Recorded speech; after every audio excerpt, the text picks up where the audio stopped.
오늘 이 귀한 예배 자리에 불러주셔서 함께 예배 드릴 수 있도록 인도하시고 또 하나님 말씀 전할 수 있도록 인도하신 하나님께 영광을 올려드리고 또 귀한 자리로 초대해 주신 우리 목사님과 온 교우들에게 깊은 감사의 말씀을 드립니다. 저는 대한성서공회라는 기관에서 번역하는 일을 책임 맡아서 섬기고 있습니다. 대한성서공회는 하나님의 말씀을 번역하고 출판해서 전 세계에 보급하는 일을 사명으로 하는 초교파 연합기관입니다. 우리가 지금 쓰고 있는 이 새번역 성경, 또 많은 교회에서 사용하고 있는 개역 개정 성경, 그리고 공동번역 성경까지도 성서공회에서 주관해서 펴낸 공인 성경들입니다. 지금은 또 다음 세대의 젊은이들을 위해서 좀 더 다가가기 쉽게 쉬운 말로 새 한글 성경이라고 하는 번역 작업을 2012년도에 시작해서 2021년 말에 신약과 시편을 먼저 출간했고 내년까지 구약을 완간해서 더 많은 젊은이들도 하나님의 말씀을 가까이 하며 말씀 앞으로 나아갈 수 있도록 기도하면서 준비하고 있습니다.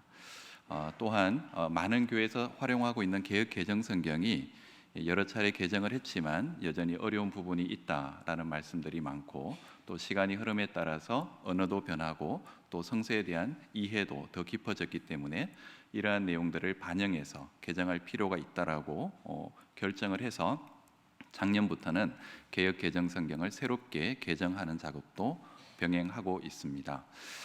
우리의 신앙이 하나님의 말씀에 기초하고 있다는 점을 생각하면 하나님의 말씀을 잘 번역하는 일은 그 무엇보다도 중요한 일이 아닐 수 없습니다. 오늘 종교개혁 기념주일을 맞아서 함께 예배드리고 있는데 종교개혁도 하나님의 말씀으로 돌아가는 그런 운동이었다고 하겠습니다. 우리 성도님들께서도 이 사역을 생각나실 때마다 함께 기도해 주셔서 우리 한국교회가 더 정확하고 또 바르게 하나님의 말씀을 읽고 그 말씀에 깊이 뿌리내는 신앙으로 계속해서 이어갈 수 있도록 마음을 모아주시면 감사하겠습니다. 오늘 말씀을 함께 생각해 보겠습니다. 오늘 읽은 이 율법서 말씀은 모세의 죽음에 대한 보도입니다. 그는 누구보다도 큰 복과 은혜를 누린 사람이었습니다. 하나님과 친구처럼 소통하고 죽을 즈음에도 건강이 아주 좋았습니다. 눈도 흐리지 아니하였고 기력도 쇠하지 아니하였습니다. 모세 뒤로는 이스라엘의 모세와 같은 선지자가 일어나지 못했다고 합니다. 그러나 그런 모세도 죽음을 피해가지는 못했습니다. 신명기 34장에 따르면 출애굽을 이끈 이스라엘의 위대한 지도자 모세는 약속의 땅을 바라보기만 할 뿐 그곳에 들어가지는 못한 채 죽음을 맞이합니다. 하나님의 뜻에 따른 것이었지요. 그에게도 못다 이룬 꿈이 있었습니다. 그러나 하나님의 뜻에 따라 그는 세상 모든 사람들이 가는 길을 가야 했습니다. 오늘 교독한 시편 90편에는 하나님의 사람 모세의 기도라는 표제가 붙어 있습니다. 특히 앞부분인 1절부터 6절에서는 하나님의 영원하심과 인간의 유한함이 극명하게 대조되고 있습니다. 인생은 티끌로 돌아가게 되어 있다고 시인은 노래합니다. 아침에 피었다가 저녁에 시들어버리는 풀과 다름없는 것이 인생입니다. 오늘의 성서 정과는 이렇듯 결국 죽음을 맞이하게 될 유한한 인간이 자신에게 허락된 시간 동안 이 땅에서 살아갈 때 어떤 삶을 살아가야 하겠느냐 하고 우리에게 물어오는 듯 합니다. 오늘은 그 답을 오늘 읽은 서신서와 복음서의 말씀에서 함께 찾아보도록 하겠습니다. 마태복음 22장 34절부터 40절 말씀은 가장 큰 계명이 무엇인지를 다루는 그런 내용을 담고 있습니다. 바리새파 사람 가운데 한 율법 교사가 예수님께 묻습니다. 선생님, 율법 가운데 어느 계명이 중요합니까? 37절부터 39절에서 예수님이 주신 대답은 하나님을 사랑하고 이웃을 사랑하라 하는 것입니다. 오늘 본문은 마가복음 12장과 누가복음 20장의 평행 본문을 가지고 있습니다. 마가복음과 마태복음을 서로 비교해 보면 흥미로운 차이를 발견할 수 있습니다. 마가복음에 따르면 예수님은 율법 가운데 첫째로 중요한 계명이 하나님을 사랑하는 것이고 그 다음 둘째로 중요한 계명이 이웃을 사랑하는 것이라고 대답하셨다고 적혀 있습니다. 그런데 오늘 읽은 마태복음에서는 표현이 조금 바뀌었습니다. 율법 가운데 가장 중요하고 얻음 가는 계명이 하나님을 사랑하는 것이라고 답하신 다음에 39절에서 둘째 계명도 이것과 같은데 라고 하시면서 이웃을 사랑하라는 계명이 가장 중요하고 얻음 가는 계명과 동등한 가치를 가지고 있다고 말씀하신 것으로 되어 있습니다. 이를 통해서 마태복음은 이웃 사랑이 하나님 사랑에 비해서 부차적인 가치를 지닌 것이 아니라 이웃 사랑은 하나님 사랑과 분리될 수 없으며 그것과 동등하게 중요한 계명임을 말해주고 있는 듯합니다. 마태의 이웃 사랑에 대한 특별한 관심은 다른 곳에서도 관찰됩니다. 이미 들어보셨을 텐데 마가복음이 마태복음보다 먼저 기록되었고 마태는 마가복음을 자신의 자료로 활용하면서 복음서를 썼을 것으로 생각됩니다. 그런데 마태는 자료인 마가복음 본문에 더하여서 이웃사랑의 중요성을 보여주는 구절들을 덧붙여 보도하고 있는 경우들이 몇 번 있습니다. 마태복음 9장 9절부터 13절 단락은 마가복음 2장 13절부터 17절과 평행을 이루고 있습니다. 예수께서 마태의 집에서 세리와 죄인들과 함께 앉아 음식을 잡수시는 모습을 보고 바리새파 사람들이 예수님의 제자들에게 왜 예수님이 그런 일을 하시는지 물어보는 내용을 전하는 단락입니다. 그런데 마태는 9장 13절에서 마가에는 없었던 내용인 한 구절을 덧붙여 보도합니다. 그것은 바로 호세아 6장 6절 말씀입니다. 그 내용은 너희는 가서 내가 바라는 것은 자비요 희생 제물이 아니라 하신 말씀이 무슨 뜻인지 배워라 하는 구절입니다. 같은 현상이 마태복음 12장 7절에서도 발견됩니다. 마태복음 12장 1절부터 8절은 안식일에 제자들이 미리삭을 꺾어서 먹은 일로 바리새파 사람들이 문제 제기를 한 내용을 담고 있습니다.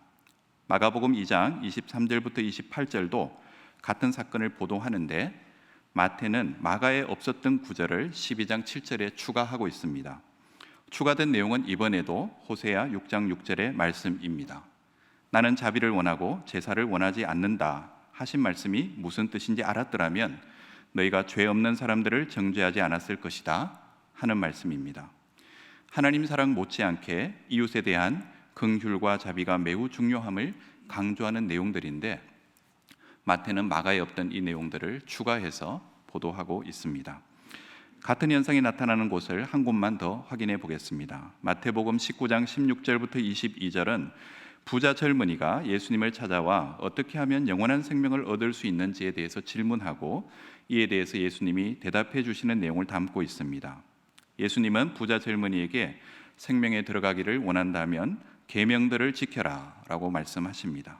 그러자 부자 젊은이는 어느 계명들을 지키면 되는지 다시 여쭈어봅니다. 이때 예수님께서는 살인하지 말아라, 간음하지 말아라, 도둑질하지 말아라, 거짓 증언하지 말아라, 아버지와 어머니를 공경하여라 하는 계명을 언급하십니다.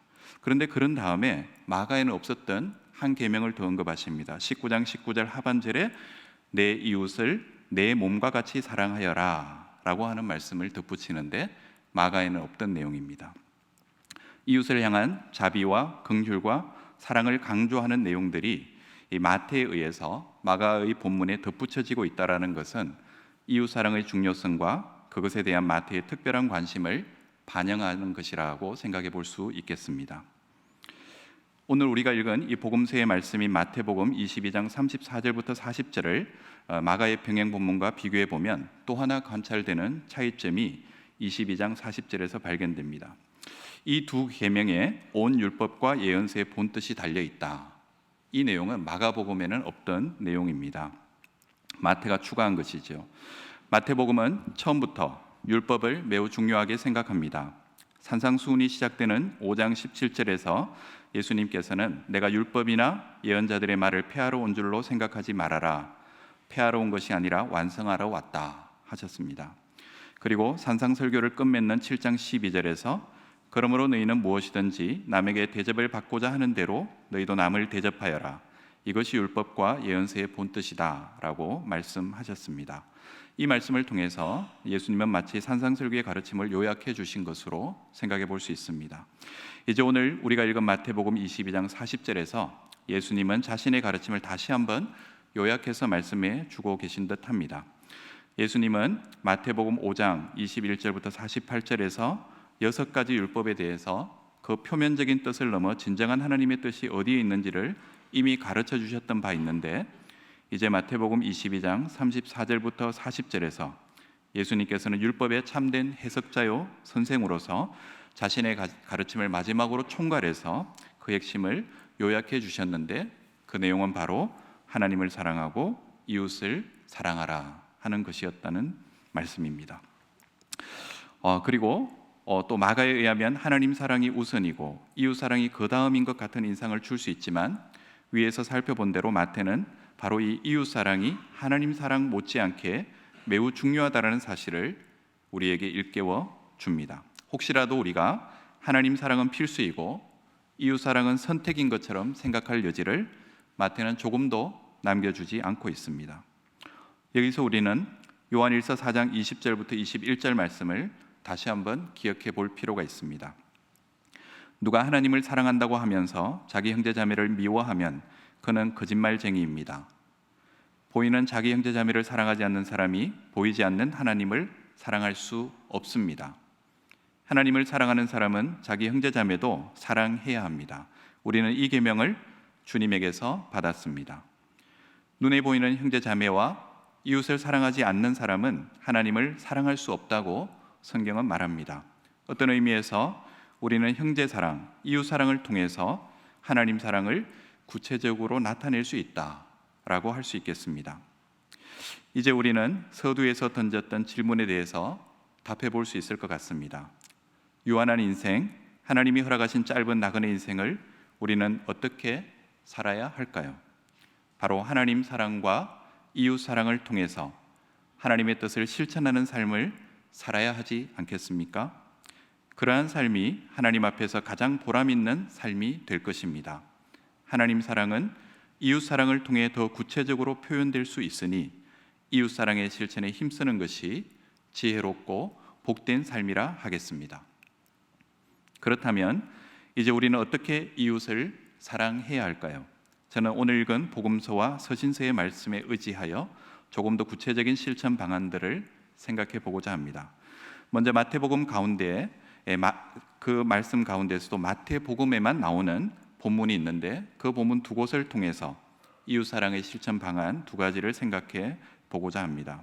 첫째는 18장 23절부터 35절에 나오는 용서할 줄 모르는 종에 관한 비유 말씀입니다.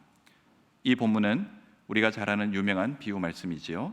1만 달란트 빚을 탕감받은 사람이 자기에게 100달란트 빚진 사람의 빚을 면제해 주지 않았는데, 이 소식을 듣자 1만 달란트 빚을 탕감해 주었던 주인이 노하여 그를 형무소 관리들에게 넘겨주어 그 빚을 다 갚을 때까지 가두어 두게 하였다라는 내용입니다. 주인은 내가 너를 불쌍히 여긴 것처럼 너도 내 동료를 불쌍히 여겼어야 할 것이 아니냐 하고 묻습니다. 35절에서 주님이 말씀하십니다. 너희가 각각 진심으로 자기 형제 자매를 용서해 주지 않으면 나의 하늘 아버지께서도 너희에게 그와 같이 하실 것이다. 이 비유는 형제가 죄를 범하면 몇 번까지 용서해 주어야 합니까? 하고 묻는 베드로에게 예수님이 답하신 내용으로 예수님이 하신 말씀입니다. 이 본문은 이렇게 말하는 듯합니다. 이웃사랑은 우리가 하나님께 받은 큰 은혜를 생각하면서 이웃이 우리에게 범한 작은 잘못들을 진심으로 용서하는 것입니다 하고요. 용서로 표현되는 이웃사랑은 하나님의 크신 은혜에 대한 우리의 참된 응답이요, 하나님 사랑의 구체적인 표현이라 할 수 있겠습니다. 둘째는 25장 31절부터 46절에 나오는 최후 심판의 비유 또는 양과 염소의 비유라 불리는 말씀입니다. 내용은 널리 알려진 대로입니다. 인자가 자기 영광 가운데 임하여 보좌에 앉아 심판할 때에 모든 민족을 구분하실 텐데 그것이 마치 양과 염소를 갈라 구분하는 것과 같을 것이다 라고 되어 있습니다. 그러면 누가 양으로 분류되고 누가 염소로 분류될까요?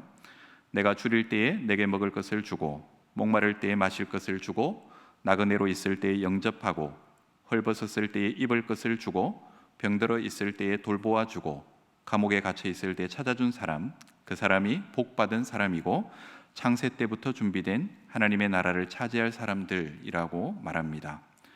이 말씀을 들은 의인들이 의아해하지요. 자기들은 주님께 그런 일을 해드린 적이 없었기 때문입니다. 그러자 주님이 말씀하십니다. 여기 내 형제 자매 가운데 지극히 보잘것없는 사람 하나에게 한 것이 곧 내게 한 것이다 라고요. 이 본문은 이웃사랑의 구체적인 예시를 제시합니다. 배고픈 사람에게는 먹을 것을 주고 목마른 사람에게 마실 것을 주고 나그네를 영접하고 헐벗은 사람에게 입을 것을 주고 병든 사람을 돌보아 주고 감옥에 갇힌 사람을 찾아가 돌보아 주는 것을 실행하는 것, 그것이 이웃사랑이라고 말합니다. 바꾸어 말하면 어려운 사람들의 필요를 채워주는 활동들이 이웃사랑의 구체적인 행동이 될 수 있다는 것입니다. 그리고 이 본문은 또한 그러한 이웃사랑의 활동이 곧바로 주님 자신에게 행한 하나님 사랑, 주님 사랑과 똑같이 간주된다라고 말씀해 줍니다. 우리 주변에서 우리의 도움을 필요로 하는 사람들에게 그 필요를 채워주기에 힘쓸 수 있기를 바랍니다. 보고서도 외면하는 일이 없기를 바랍니다. 요한 1서에서는 이웃의 필요를 보고 외면하는 사람은 이웃을 사랑하는 사람이 아니고 이웃을 사랑하지 않는 사람은 하나님을 사랑할 수 없다라고 선언합니다. 이제 오늘 읽은 서신서의 말씀에서 이웃사랑의 실천 방안을 한 가지 생각해 봅니다. 특히 데살로니가전서 2장 7절 말씀에 주목해 보고 싶습니다. 물론 우리는 그리스도의 사도로서 권위를 주장할 수도 있었습니다. 그러나 우리는 여러분 가운데서 마치 어머니가 자기 자녀를 돌보듯이 유순하게 처신하였습니다 하는 말씀입니다. 여기서 바울은 이방 지역에서 복음을 전할 때 복음 전하는 사람으로서 마땅히 생계 지원을 받을 권리가 있었지만 그 권리를 포기했다라고 말합니다. 그리고 이어지는 2장 9절에서 밤낮으로 일을 하면서 하나님의 복음을 여러분에게 전파하였습니다 이렇게 적고 있습니다. 잘 아시는 대로 바울은 텐트 만드는 일을 통해서 생계를 꾸리며 자비량으로 선교사 일을 감당하였지요. 이러한 바울의 행동에는 이웃사랑의 정신이 깔려 있는 것 같습니다. 그것을 우리는 고린도전서 8장에서 한번 확인해 볼 수 있습니다. 고린도 교회에 한 가지 문제가 발생했습니다. 우상 제물은 우상에게 바쳐진 제물인데 그 제물을 그리스도인이 된 이방인들이 먹어도 되는지 먹으면 안 되는지 하는 문제에 대한 그런 문제였습니다. 시장에서 내다 팔리는 고기는 대부분 우상에게 먼저 바쳐졌던 제물이기 때문에 발생한 문제입니다. 그런데 이 문제에 대해서 교인들 사이에 의견이 갈렸습니다. 먹으면 안 된다고 주장하는 쪽에 따르면 우상 제물을 먹게 되면 우상을 섬기고 받아들이는 결과가 되기 때문에 그것은 용납될 수 없는 행위다라는 것이었습니다. 반면 먹어도 된다는 쪽의 주장은 애초부터 우상은 실제하는 것이 아니니 이론상 우상 제물이라는 것도 무의미하다. 그렇기 때문에 믿음으로 먹으면 아무 문제가 될 것이 없는데 왜 이것을 가지고 논란을 벌이느냐 하는 것이지요. 이때 바울은 이 문제에 대해 답하면서 지식은 사람을 교만하게 하지만 사랑은 덕을 세운다라고 말합니다. 그리고 이론을 따질 것이 아니라 아직 믿음이 연약한 사람들이 자신의 행위를 통해서 걸려 넘어지는 일이 없도록 마땅히 먹어도 되겠지만 그 먹을 권리를 포기하는 것이 사랑의 행위가 될 수 있다라고 권면하고 있습니다. 이러한 권면을 강화하기 위해서 바로 이어지는 고린도전서 9장에서 바울은 자신이 선교사로 활동하면서 마땅히 생계 지원을 받을 권리가 있었지만 그 권리를 포기했던 자신의 사례를 소개하고 있습니다. 그러면서 고린도 교인들도 먹을 권리를 기꺼이 포기해 달라고 호소합니다. 그리고 그렇게 하는 것이 지식이 아니라 사랑을 쫓는 선택이라고 말해줍니다. 이로 보건대 잘잘못을 따지기에 앞서 주변의 형제자매에게 덕을 세우는 것을 우선하며 스스로에게 마땅한 권리를 포기하는 선택이 이웃사랑을 실천하는 한 가지 길이 될 수 있음을 우리에게 말해주고 있습니다. 바울이 스스로 선교 지원을 받을 수 있는 권리가 있었겠지만 복음 전하는 자로서 그것을 포기했던 것처럼 여러분 이론상으로 고기 먹는 것이 신학적으로 아무 문제가 없지만 그래도 그 고기를 먹지 않음으로써 그것 때문에 걸려 넘어지는 형제가 없도록 사랑의 기반에서 행동하는 것이 하나님 뜻에 맞는 것입니다 라고 권면하고 있는 것입니다. 이제 말씀을 맺겠습니다. 오늘 우리는 신명기 34장과 시편 90장의 말씀을 통해서 인생은 아무리 화려해도 죽음을 피해갈 수 없으며 길어야 7, 80의 인생을 살 수 있는데 유한한 인생을 어떻게 살아야겠냐는 질문을 던졌습니다. 그리고 마태복음서의 말씀을 통해서 율법과 예언자의 핵심이라 할 수 있는 하나님 사랑과 이웃 사랑을 실천하는 것이 최선의 선택임을 확인했습니다. 그리고 우리는 복음서와 서신서의 말씀을 통해서 이웃 사랑이 하나님 사랑의 구체적인 표현이라 할 수 있는데, 그 이웃 사랑은 바로 용서와 또 필요한 사람에게 필요를 채워주는 섬김과 또 마땅히 누릴 수 있는 권리를 포기하는 것을 통해서 구체화될 수 있음을 함께 생각해 보았습니다. 사랑하는 성도 여러분, 오늘 주신 말씀을 통해서 살아계신 하나님의 음성을 다시 한번 들을 수 있게 되기를 소망합니다. 말로만 하는 사랑이 아니라 몸으로 실천하는 이웃 사랑을 통해 우리의 마음을 살피시는 하나님을 기쁘시게 해드리는 삶을 살아갈 수 있기를 빕니다. 하나님의 복음을 위해, 하나님을 사랑하기 때문에 이웃을 위해 우리의 목숨까지도 내놓을 수 있는 복된 그리스도인들이 다 되실 수 있기를 기원합니다. 말씀을 생각하면서 묵상으로 기도하시겠습니다.